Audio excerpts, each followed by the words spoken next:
perkembangan dari pengaduan masyarakat itu, makanya hanya dipanggil, tapi kemudian tidak ada kabar selanjutnya.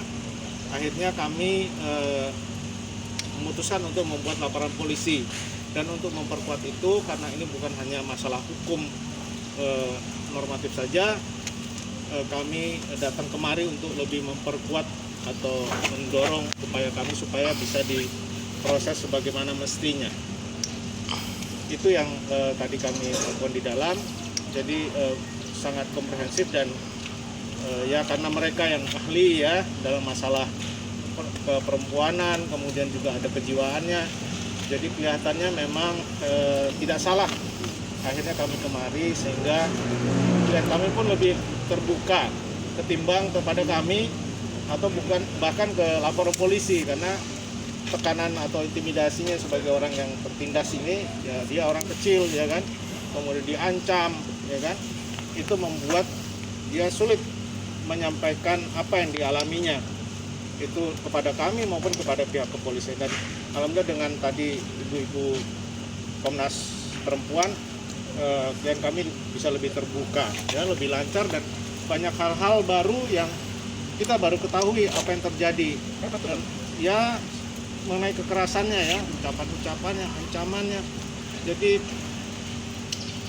ya bagaimana ya, walaupun dia orang kecil, orang susah ya, tapi kan dia juga manusia seperti kita. Tapi kelihatannya memang dia tidak diperlakukan sebagaimana manusia pada saat itu, sehingga dia begitu terintimidasi, trauma, dan akhirnya tidak bisa mengungkapkan apa yang dialami dengan lancar. Bentuk ancamannya seperti apa sih? Ancamannya apa sih? Ya, ancaman akan dipenjarakan ya.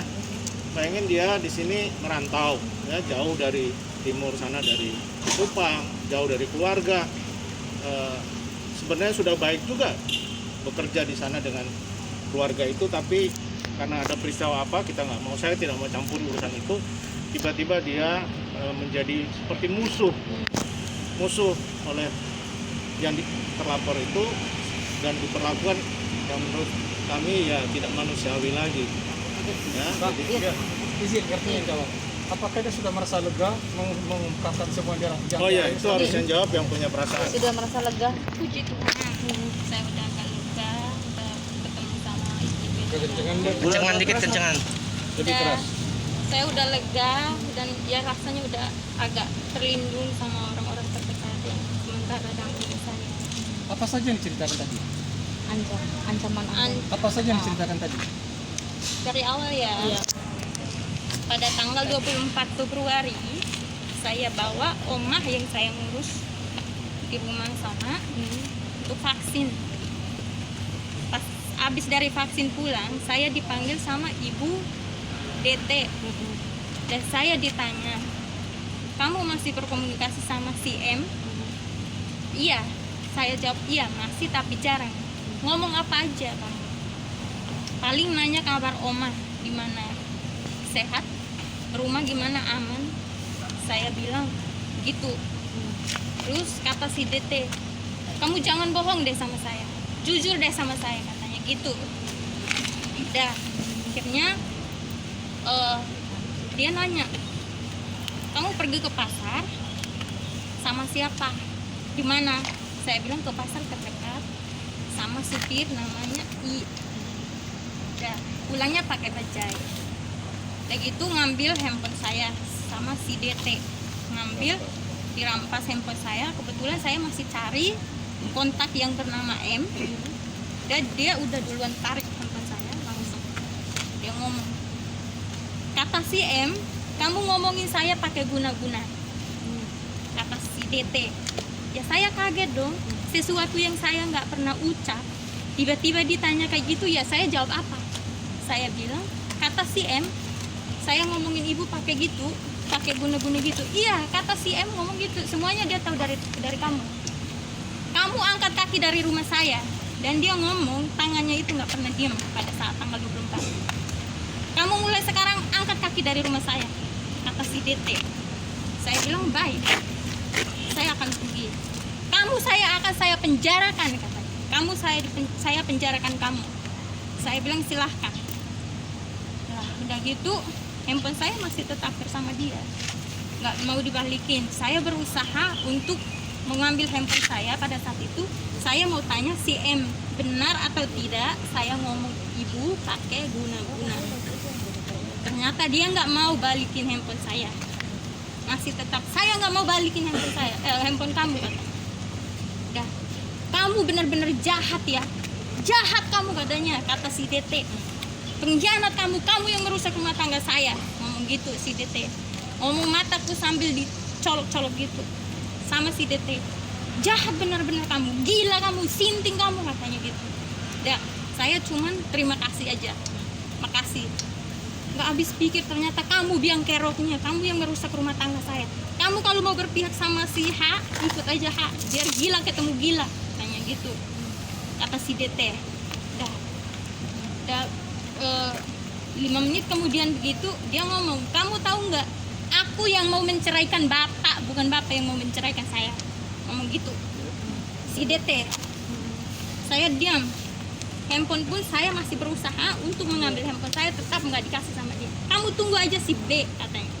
Saya tunggu, nggak lama kemudian ada tim-timnya datang. Tim-timnya itu yang pertama namanya N, orang terdekatnya si ibu DT. N, terus N, S, F, V2, VV-nya 2. VV datang. Semua handphone karyawan yang di rumah waktu itu tanggal 24, semua pembantu handphone disita sama mereka. Semua pembantu, security maupun supir handphone disita sama mereka semua. Diinterogasi satu persatu. Sampai handphoneku yang saya sendiri yang diinterogasi terakhir.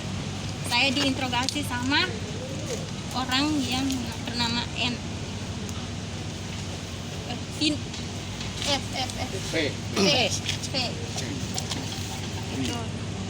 Handphone aku diinterogasi sama kayak gitu. Saya dipanggil 3 kali sama si V. Handphone sampai jam berapa ya, jam sore lah, udah jam 6 gitu. Saya dipanggil, ungkapin lagi masalah kejadian itu, yang isi handphonenya apa, saya jelaskan semua. Masih aja saya ditekan sama si V untuk jujur, sedangkan saya udah jujur semua, masih aja kamu harus jujur, saya belum percaya kalau kamu udah jujur. Aku nggak tahu ya mbak, katanya, kata si V.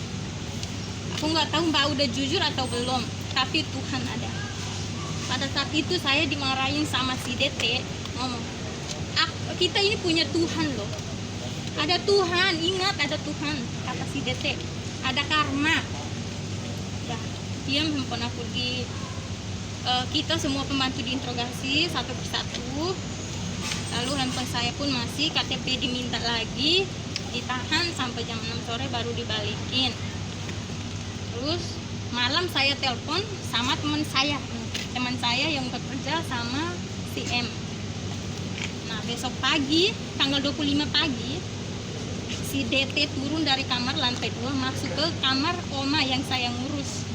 Saya sementara ngajarin orang baru yang mengurus kamar oma itu. Tiba-tiba dia masuk, Erni, kamu ngomong apa lagi sama si M? Hah? Kamu telepon apa lagi? Kamu ngadu apa lagi sama si M? Kata si DT. Terus saya bilang, ibu, saya nggak ngomong sama si M, yang saya ngomong sama yang saya telepon itu sama si pembantunya, bukan si M. Bohong kamu, nggak mungkin. Kamu jujur deh sama saya. Kamu ngomong apa? Kamu ngadu apa lagi? Benar-benar kamu ya. Mau kamu apa sih, katanya? Tangannya masih. Mau kamu apa sih? Mau kamu apa sih sebenarnya? Heran deh sama kamu. Gila, benar-benar jahat kamu. Kamu yang merusak rumah tangga saya. Gitu. Dan gitu mataku masih tetap dicolok-colok sama dia. Terus saya bilang gini, ibu, saya juga manusia seperti ibu. Jadi kalau ngomong tangannya tolong. Kamu benar-benar ya binatang kamu, katanya.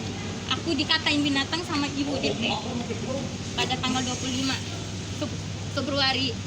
Nah gitu nggak lama si B masuk. Aku masuk ke kamar yang sama. Nih katanya, kamu tahu nggak, kita sama papa itu sama-sama kuat. Papa punya duit, kita punya duit. Cuman bedanya kita sama papa, kita orang baik. Itu kata si P. Nah, udah gitu si DT ngomong lagi. Kamu tahu nggak? Kamu tahu siapa yang sayang Oma? Yang sayang Oma itu siapa? Yang si M bilang yang sayang Oma, yang adanya dia maling mas-mas Oma di sini katanya. Si M dituduh maling masnya Oma. Dan dia punya utang 1M sama Oma. Itu yang namanya sayang? Nggak ada. Yang sayang ibu saya itu saya. Tuh ngomongnya. Kamu tahu, emang ada peduli, si M peduli sama Oma? Nggak ada kan? Yang adanya setiap kali ada bapak, baru dia nongol katanya gitu. Udah ya saya nggak tahu masalah sampai situ apa. Mau utang apa pun saya kan nggak tahu. Kalau dia nggak ngeluarin sendiri dari mulutnya kan. Udah tanggal 25 itu handphone sama KTP saya diambil lagi sama si B. Sampai sore jam 7-an saya udah mau minta berhenti dari sana karena udah tertekan, dicaci maki terus di sana. Ya udah, handphone saya dibalikin. Udah kejadian. Keluar tanggal berapa? Hah? Keluar tanggal berapa? Tanggal berapa? Kejadian 24 sampai tanggal 25. Tanggal 25 saya langsung keluar. 25 malam. 25 malam. Katanya gajimu baru dibayar. Bagaimana ceritanya? Gaji Padahal sudah 3 tahun. saya 3 tahun di sana, emang gaji saya kan kebetulan belum sampai tanggal yang saya mau gaji, jadi saya terima sebagian gitu, sebagian. Emang dikasih cuman nggak full. Bang, tapi dari pihak DT sendiri kemarin sama B menampik bang kalau adanya penyekapan dan adanya perampasan gadget itu seperti apa? Ya gini ya, semua orang punya hak membela diri ya. Jangankan bahkan kalau sudah jadi tersangka atau terdakwa pun boleh berbohong, boleh tidak menjawab, diam, itu haknya. Tapi yang jelas dengan LP itu kami dan pihak kepolisian sudah menyimpulkan bahwa bukti-bukti awal itu, bukti permulaan itu sudah memenuhi sehingga terjadinya LP. Nah, untuk apakah itu benar, kebenaran sejauh mana, detailnya seperti apa, itu proses penyidikan karena itu pro justisia. Kita nggak mau ikut campur. Kemudian yang tadi diceritakan soal keributan di keluarga itu juga bukan kuasa, kita nggak punya kuasa untuk membicarakan itu. Tapi ya ini ya nggak apa-apa. Tapi saya akan Tapi batasi. ini kecewa nggak ketika dibantah apa yang kamu ceritakan itu? Dibilang fitnah itu.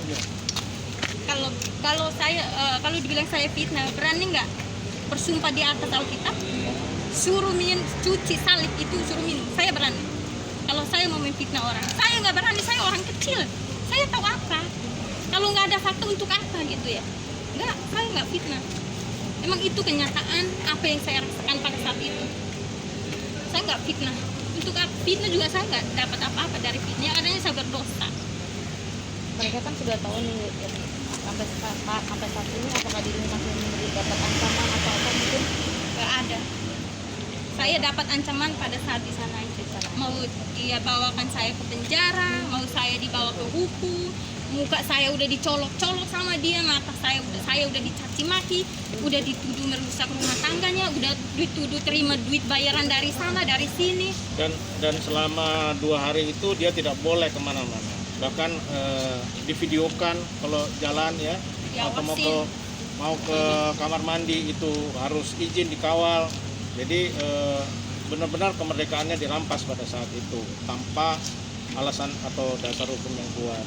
Dan satu lagi yang terkait dengan LP-nya, bahwa data yang ada di handphonenya Irni itu ditransfer, ya, dilakukan cloning. Nah itu juga unsur pidananya, ITE-nya pasal 30 itu sudah memenuhi menurut kami, dan makanya diterima oleh penyidik sebagai laporan. Ya, satu lagi. Ini malam itu pulang kemana? Aku pulang ke Mangga 2 ke om saya karena saya punya keluarga. Pantes kamu bercerita kepada keluarga. Ya cerita lah, Pak. Cerita pastinya saya cerita. Diperlakukan kayak gitu.